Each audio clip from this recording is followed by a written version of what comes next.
Hi there once again. Great to have you with us. This is Leading Edge. I'm your host, Jeff Smith.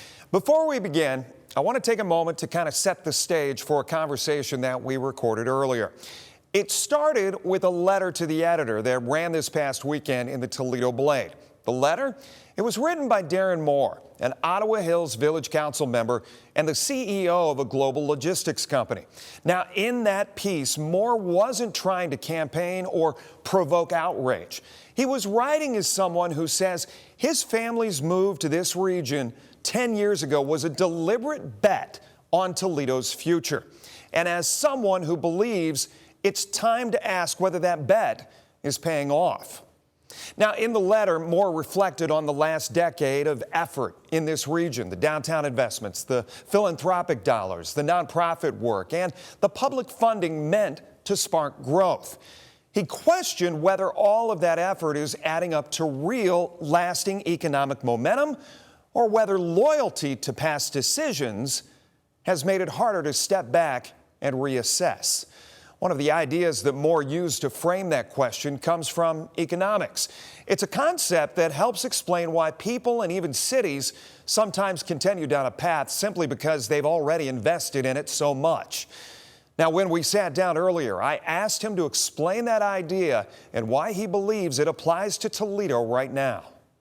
The sunk cost fallacy, just to sort of recap it, is the belief that you should continue investing in a strategy, a pursuit, something like that, that's not going to work out, but you continue investing in it because of all you've already invested into it.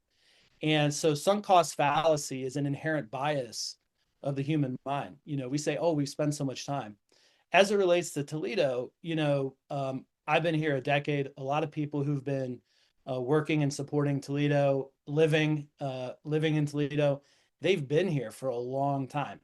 And they've invested in the community, they've invested in their families, they've invested in their businesses.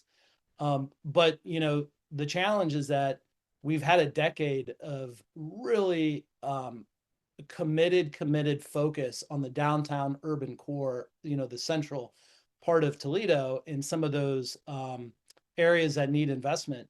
And we've worked for a decade and we've expended a lot of capital. When you add up what, ProMedica, when you add up the parks, when you add up all the nonprofit efforts downtown, Cherry Street, when you add up the Build Back Better money, when you add up all this downtown focus, we've really come to a point where we say it's sort of sink or swim.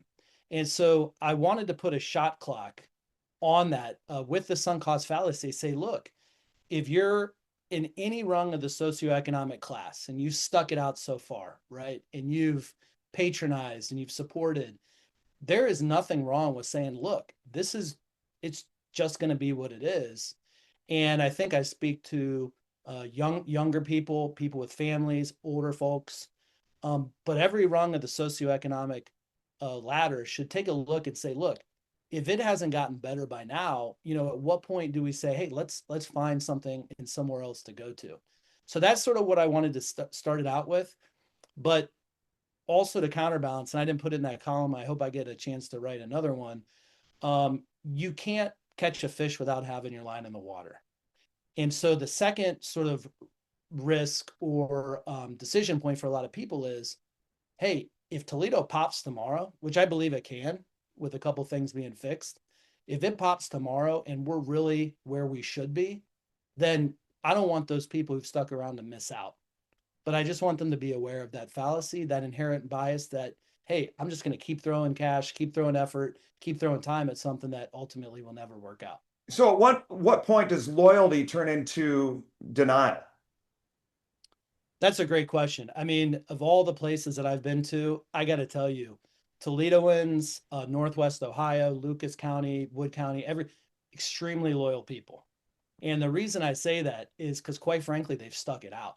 One could say this region is just good enough to live a decent life, but has so many deficits that you're never really comfortable with being here. And so I think the loyalty question, without doubt, there is loyalty in this area. I think the loyalty becomes a deficit or a risk on a personal, professional basis when your loyalty gets in the way of reality. And that was sort of what I wanted the column to also call out is, as you saw, these recovery centers popping up everywhere. What's the first thing they ask you to do when you walk in the front door? Admit you have a problem. And so, being loyal, absolutely, we have that here. But I don't want that loyalty to obscure. And of course, you'll see the political class, certain business class, the brand class, they'll try and capitalize on that loyalty. Instead of saying, hey, you have options, we're glad you choose to be here. They want to sort of brush over that and use your loyalty to our region, your family, where you have roots, as a reason to stay, not a real reason to stay. All right, stay right there. When we come back, Darren Moore says his move to this region was a bet on Toledo's future, but every bet has a moment when you start to wonder, is this still paying off? The question he says changed everything is next. Darren Moore says he didn't come to Toledo by accident. He calls his move to Northwest Ohio a deliberate bet on Toledo's future. But in our conversation, I asked him when that bet began to feel uncertain and what that realization led him to question about leadership, investment, and responsibility. Really within the last 12 months. And I came here during a point of what I would say heavy urban revival. We had the eBide Foundation, we had the ProMedica Foundation. After that, we had the Build Back Better money, along with the parks, the metro parks, investing, 9 figures. When people think about Toledo, ProMedica for me at the time was like an ATM for the city. Is that fair? I would say an ATM with a very, very good mission, noble mission, and a highly refined strategy to that mission. But no doubt, it was essentially filling a gap that typically is filled by wealth creation and economic creation within an economy.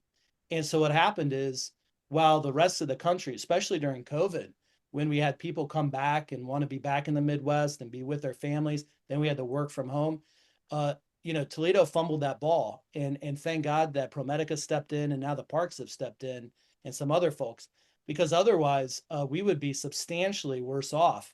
And thank God for the eBide Foundation donation. Thank God for Toledo Community Foundation, because really, if what you see today is somewhat disappointing, and we see that in all the papers, I could not imagine what would happen if those folks wouldn't have stepped up during that time to fill that gap. So last 12 months, you said. I got you off on another track. You said last 12 months is when the light bulb went off. Yeah, because, you look at all the leading indicators and you say, okay, what we just talked about past decade, we've got, people, you've got the Toledo Tech Loft, you've now got Innovation Post, the new Jefferson Center, you've got substantial vacancy downtown offices, you've got young people going out in Bowling Green instead of going out in Toledo. You've got all these factors. You have great buy-in from an investor standpoint. You make money on the buy, not the sell.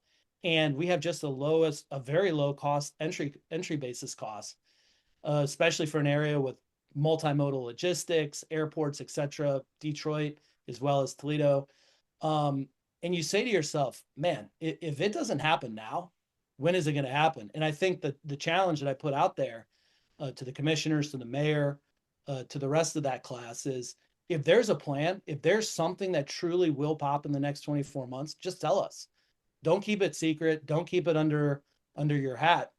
Because again, with the last decade of teeing up that perfect shot down the fairway, we either take it now or I would urge people to look at their options. Talk about economic development being a political responsibility. You brought that up, not a volunteer effort or a nonprofit mission. So who specifically is failing in that regard to meet that responsibility in your view? First off, I do want to say from a running the train, keeping the trains running on time, spending Build Back Better money, engaging with our community. I think we have an excellent political class. I think we have an excellent leadership class. I was very frustrated with this term extension. Nowhere in the world are people saying, let's keep the existing politicians in place. But I can understand the continuity, and I can understand the light bulb going off in people's head that says, hey, we need to groom some succession here. We haven't done that in the past for whatever reason. To your point, there are those factions out there that are like safe is best, right? Right. Yep. Yeah. And so, I think the challenge is, I'll say something, a senior level person at at an agency, you can imagine who, he sat me down one time and he said, Darren, everything has a beginning, middle, and an end, right? That is okay to admit. And so I think from a phasing standpoint, we've gotten through a phase. To get to the next level, you just naturally have a beginning, middle, and end of some folks, their role in the community. And so to put a pointed response on your question, I do believe the commissioners, mayor's office, all that stuff, they have an obligation to court investors, court deals, court companies. They shouldn't be putting that off on RGP. They shouldn't be putting that off on existing business leadership, the Rotary, whatever. That is a core function of that chair, right? Now, if you're Ann Arbor, or if you're Grand Rapids, or if you're Detroit, and you're already humming along, you don't have to do that. But we are not in a normal condition here in Toledo. And so I believe that on a national and international basis, we need to have a political leadership class that is attractive to investors. It inspires companies. It brings people to the table. Unfortunately, and I've heard this, and I've been party to this experience, when we have potential companies that come through the region, potential investors with substantial capital, people say, don't take them down to City Hall. And I hate to say that, but people say, don't do that because something may be said, there may be a policy. But unfortunately, in the rest of the world, you do go see those people when you look at making a substantial investment in a community. So I don't want to be too harsh, but these folks have been amazing for a period of time. But I do believe when you're at that next phase, there's a beginning, middle, and end. Let's not keep extending folks' involvement. Let's get people ready for the next stage of the Toledo area. And still ahead, more points to other Midwest cities that found momentum. So what do they have that Toledo doesn't? Is this really about money or leadership? And is there still time to fix it? Welcome back here on Leading Edge. I'm Jeff Smith. Darren Moore, who I spoke with this week, often points to other Midwest cities like Ann Arbor, Grand Rapids, and Detroit as examples of places that found momentum. So I asked him what those cities have that Toledo does not have. Is this really about money, or is it about leadership and the choices being made right now? I think it's a combination of both. So we have a lot of money here. That is a fact. Our Port Authority is one of the best and well-funded in the nation. Our private credit markets here exist, and they're there. What we don't have are a few things. And by the way, we have private investors. I mean, some of the folks in my neighborhood have said, Darren, you got a good deal. I'm putting money at it. I'm throwing $100,000. I'm throwing a couple $100,000. I just want to do something here. So what do we have? We have a few deficits. Number one, we have a deficit of risk capital. And what I mean by that is risk capital at scale. So, we can't always bet on a sure thing, but if you work in venture capital, you work in private equity, you know that you'll look at 1,000 deals, you'll like 100, you'll do 10, and 2 will succeed. But those 2 that succeed are huge. That's the whole point. It's a numbers game. So the first thing we're missing is deal flow, right? That could be startups. That could be companies who want growth stage investment. That could be sure things or previous sure things like the Toledo Club that are looking for follow-on capital to grow and be an anchor in our community. That's the first thing, deficit of deal flow. Deficit of risk capital. Second is deficit of deal flow. But you got to bring the deals to Toledo. RGP has a very, very high close rate. When a site selection committee comes through, RGP can close that deal because once people get here, they love it. But the challenge is you have to get the people here. So you have to get the deals here. You got to get them to sit down. You got to get them to see the light. You have to get them to see the support, the people, and they'll do it. And then the third is what we keep touching on. We But need let the me leader. ask you, let me Sorry, stop sorry. you there. I Yeah, want to get to that third point, but let me stop you there and say, yeah. who is the onus on, Darren? Is it on our mayor? Is it on Wade Capsicavage? Is it on city council members? Or are they just sitting back waiting for the RGPs of the world, waiting for the port authorities of the world to bring that to them? What I should be demanding the mayor's schedule so that I can see who he's sitting down with, who he's meeting with. But, you know, Mike Duggan, was he doing that in his time in office in Detroit? Or were there outside players doing that? All the above, right? I mean, you surely need leadership, congressional leadership, state leadership, city leadership, county leadership. Those folks absolutely need to be out on national stages, international stages, championing the city, championing the region for sure. Um, you also need that one or two high net worth millionaire, billionaire, think Dan Gilbert. Like you do need that ultra wealthy person that says, "Hey, buddies, come here. I'm doing deals here. I'm splashing capital out here. Let's do it here." So you need that as well. And then, Does that person exist in Toledo? no, not at the moment. No. And that being said, we have a lot that are here or came from here that I believe, with the right plan, with the right inspiration, would absolutely step up. I mean, look, I've met Toledoans down in Miami for meetings, and they get into a $2 million car. I mean, and that's not like show money. It's like just one of their cars. So, and you look at what the museum's doing. The museum's pulls in a lot of high net worth folks coming to see our things, coming in from New York. You think of that digital display that was there for a while with digital assets and crypto. A lot of high net worth folks came in here. And so, once they're here, though, you got to get them inspired. And I'll say the third thing, we need a win, right? The win is the only thing that really matters. And so if we can get a company up and moving, get it to be a win, get it to be a national success, international success, people will say, Toledo's where that company came out of. I'm going to go there too. The problem is, and I'll tell you this, is that from the startups that have started here, that have been successful, I've invested and founded one of them, we had to leave. We left to go get capital. And so once you leave, it's really hard to get them back once you've said, not with us. But good luck, because once those winners are gone, it's really tough to draw them back. Yeah. Darren, in your op-ed, you gave Toledo a 2-year window. Why 24 months? I think we need to put a shot clock on it. I mean, I think we need to hold folks accountable to a shot clock. And I look back at the last decade. I look back at the hundreds of millions of dollars.